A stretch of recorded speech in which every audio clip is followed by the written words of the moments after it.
Sveiki visi. Taigi šiandien padarysim vėl update'ą su CV6. Nemanau, kad jis bus ilgas, bet norėjau šiek tiek parodyti, kad vis tik projektas juda, nesustoja. Tai pagrindiniai dalykai, kurie juda, tai yra visokios super smulkios detalės, kaip kranai va.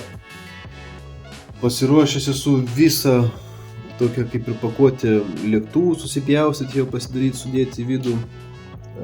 Denis taip pat visas sudėtas, suklijuotas, jis buvo jau dažytas kartą, bet aš jį šveičiau, kad jį sulygint ir ypatingai bešveičiant pastebėjau štai va tokias va vietas. Mano tokius pirštus. Šita vieta, čia yra gamintojo toks jau paliktas surprizas, pavadinkim taip. Niekur daugiau tokio sudūrimo nėra, visur yra pakankamai lygų, gražu, o čia jisai buvo toks ganėtinai iškilęs ir ryškus nudažęs, tai tenka jį susišveist gan stipriai, bet čia, sakykim, dalis turbūt to viso progreso, ką reikia pasidaryti. Tai aš aišku nudažiau visą šitą denį ir pabaigiau dažus paskutinius, tai vėl lauksiu dažų, vėl projekte stoju, nes lauksiu dažų. Tai va, tada šiek tiek dadariau vat iš salos, vat, įdėtas pirmas kaip ir būklas, padarytas kranas. Na ir vienas didesnių tokių vat gal reikalų, kurie yra daromi, tai jau kaip ir pasijungta yra ta elektra per tą rytę. Dabar tik trumpam pakabinta ant dvipusės juostos. Na ir aišku, lempos. Labai daug lempų. Ko šiaip aš ganėtinai džiaugiuosi. Su lempom tiesa turėjau šiokių tokių ir niuansų, bet to juos papasakosiu. Tai pirmas dalykas, tai dabar lempos visos pajungtos, čia yra originalas. Lempos čia pajungtos visos, čia irgi yra originalas. Bet šičia trumpeteris nedavė man jokių rėmų, jokių balkių, jokių. Tai aš pasimatavau, pasižiūrėjau šiek tiek fotkės, tai aš juos pasigaminau, štai tokius. Daug kartų teko iš tikrųjų bandytis, kaip čia juos pataikyti, kaip čia juos įdėti, nes yra pasirodyti iš tokių niuansų kaip borteliai, kur įkrenta denis, tada remiasi į viršų, tada negaliu prispaust. Tai viskas vis dar pas mane kaba ant sakykime, ore, nieks nepriklijuota. Tam galbūt galim pasimatuoti. Dabar ką pasidariau, tai vat čia jau įdėjau, kad uždengtų, nes čia to vieta yra skylė ir fotkėse, kai mačiau, centrinis liftas tikrai yra pilnas, neturi iš čia nesujungtos dalies. Tas pats padaryta yra iš šitos pusės irgi. Čia dar tiesa trūksta dažų pravestų. Šitą pasidariau irgi pagal nuotrauką, kaip atrodė. Jisai vėl, čia labai panašus, jis netoks, bet neturiu aš šio tikslaus brėžinių, tai darau šakiese, galiausiai tai mažai matysis, bet man jau kiek matysis jau bus stipriai geriau negu nieko. Taip kaip ir šita dalis, šitas, čia dar turėtų atsirast. Šitam liftui jau padariau galą irgi, kurio čia nebuvo, tiesiog paliktas tarpas kažkodėl, taip keistokai. Tiesa, gale lifto čia dar nepadariau, taip, čia irgi bus. Čia turėtų būti tokia maždaug detalė. Turės čia įsidėti, reikia dar pataisyti šiek tiek. Dabar su centru šiek tiek tokie įdomesni reikalai. Pagal nuotraukas, šičia kažkur tais virš šitų, kaip čia, durų įėjimų, turi kabinti propeleriai atsarginiai. Aš juos bandysiu padaryti. Teks turbūt atsispausdinti jų, aišku, pasidaryti tokį rėmą, kurio čia, aišku, netoli gražu net panašaus nėra. Bet kažką mėginsim išspręsti su to reikalu. Toliau jau po biškį pildausi detalėm, kopėtėlėm vidų, nes viskas irgi taip pat kaba nepriklijuota pas mane, tai galiu užsiimti, galiu prieiti.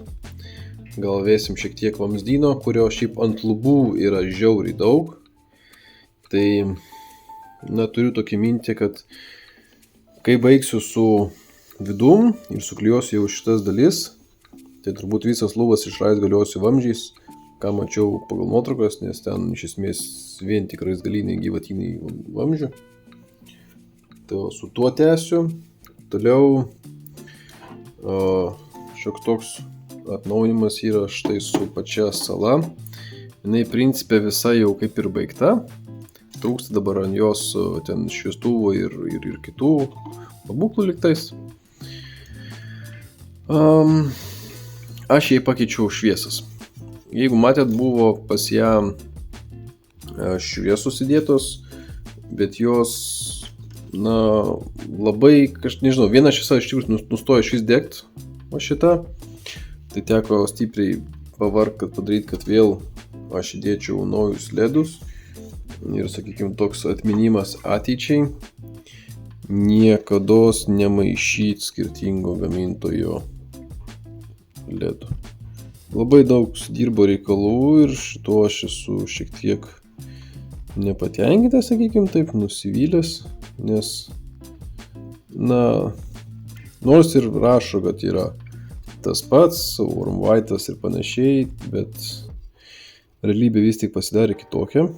Tai aš dabar noriu užjungti, parodyti, kaip šviečia sala. Sala šviečia mano požiūriu gerai. Dabar, aišku, nulaužiau ledą, tai gal tiesiog įdėsiu kokią nuotraukėlę. Toliau pradėjau daryti taip pat visus gynybos pabūklus, kuriuos dėliosim čia visur. Nuotrauką prikabinu. Su jais irgi nemažai darbo, jos reikės dar tikrai padažinėti. Įklijuoti jau šitie tvirtimo elementai. Čia jau viskas padaryta, taip pat ir čia. Ir tiltelis padarytas. Kaba. Sunku šiek tiek rodyti, kaip tas modelis dabar atrodo ir kaip bus padarytas, nes jis tiesiog labai didelis. Čia jau kitas dalykas, kuris taip man ilgai krepždėjo, sakykime, galvoja, ką būtų galima padaryti.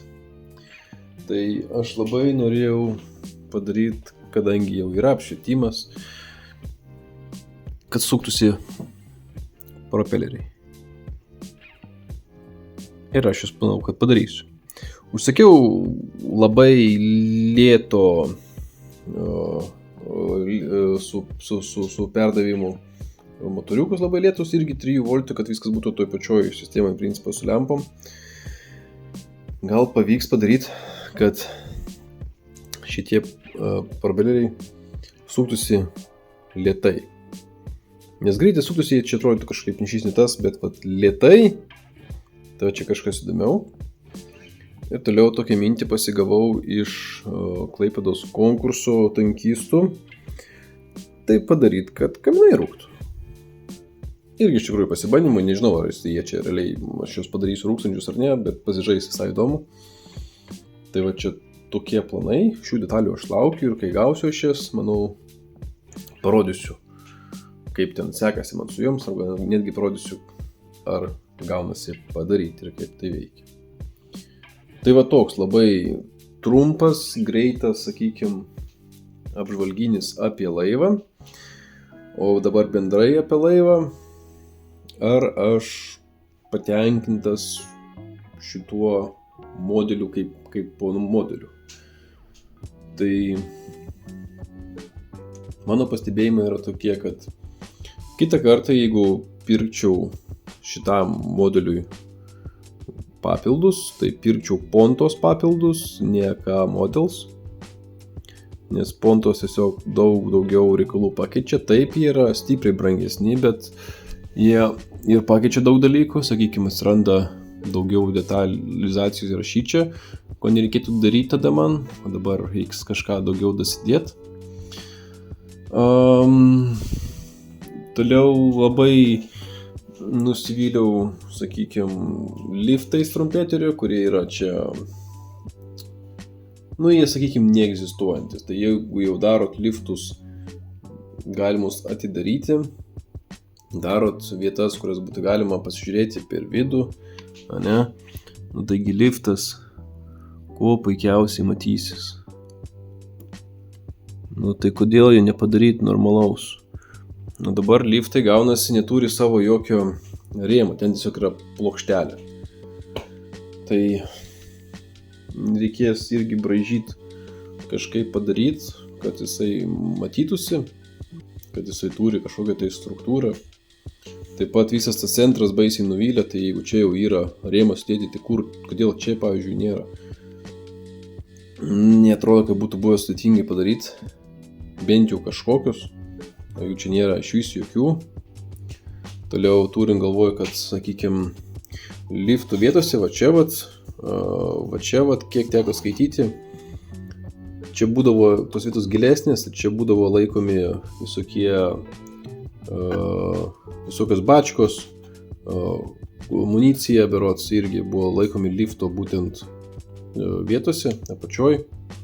Tai toks palikimas, arba darom tada viską uždarą ir vidaus nesimato, tada nereikia viso šito denio, nereikia visų šitų, nereikia ten visų ten tų, nes jie šitos kapitelės yra originaliam komplekte, kaip kurios, o ne pusiau daryt, pusiau nedaryt. Tai toks, sakau, čia toks nusivylimas, bet, nieko. Kažką išspręsim, kažką pasidarysim. Tai bendrai vertinu kaip modelį, tai toks, koks, nežinau, kol kas rengas neblogai, tai sakykim 70%, kad neblogai. Stajų mūrint, renkasi ganėtinai neblogai. Be abejo, be papildų jisai atrodytų labai toks kūdas tas modelis ir kita vertus jis nėra labai kosmiškai ir brangus, bet nežinau. Aš tikėjausi biškį daugiau, bet gal čia esu aš toks. Tai va, kas suėjimai neblogi yra, kur šiek tiek kyla klausimų, kaip čia bus, bet manau viską persispaudus, susilyginus bus galima viską suvest beveik į vietą, kiek teko matyti fotkų, iš tikrųjų labai retai, kam susiveda labai gražiai, ypatingai tokios vietos kaip čia, bet čia panašu bus neblogai, kai susileis. Ir spaudžiam toliau. Tai tiek šiam kartu apie CV6 ir ačiū, kad žiūrėjot. Iki kitą kartą.